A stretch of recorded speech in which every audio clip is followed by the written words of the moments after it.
ప్రభునందు ప్రియమైన దేవుని బిడ్డలారా, మీరంతా ఎలా ఉన్నారు? మీరు రోజు వాక్యం చదువుతూ ప్రార్థన చేసుకుంటూ ఆత్మీయంగా బలపడుతున్నారని ఆశిస్తున్నాను.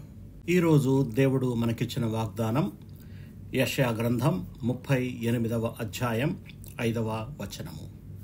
నీవు కన్నీళ్లు విడుచుట చూచితిని, నీ ప్రార్థన నేను అంగీకరించి ఉన్నాను. ఈ వాక్యం రాజైన హిజ్కియా జీవితంలో నెరవేరింది.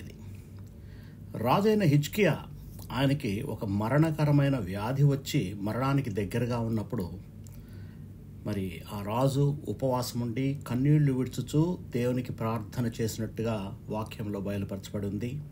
మరి ఆ దేవుడు హిజ్కియాను చూశాడు, అతను కన్నీళ్లు విడుచుట చూశాడు.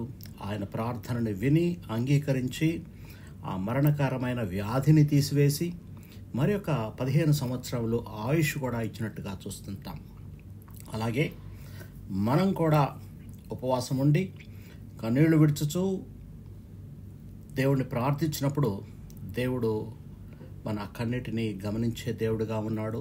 మన ప్రార్థనలు ఆలకిస్తాడు, మన విన్నపాలని ఆయన స్వీకరిస్తాడు.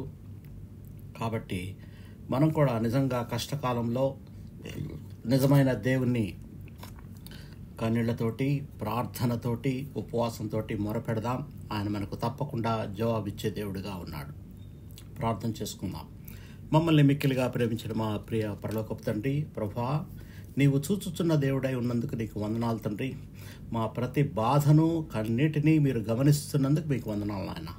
మా ప్రార్థనలకు నాయన మీరు చెవియొగ్గి విని సరైన ఉత్తరము దయచేస్తున్న విధానాన్ని బట్టి మీకు వందనాలు తండ్రి.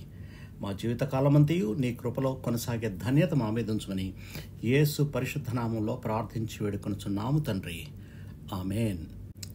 మీకెవరికైనా ప్రార్థన అవసరత ఉంటే నా వాట్సాప్ నెంబర్కి మీరు మెసేజ్ చేయండి. +965 94724454. దేవుడు మిమ్మల్ని సమృద్ధిగా ఆశీర్వదించి బలపరచునుగాక. Amen. God bless you all.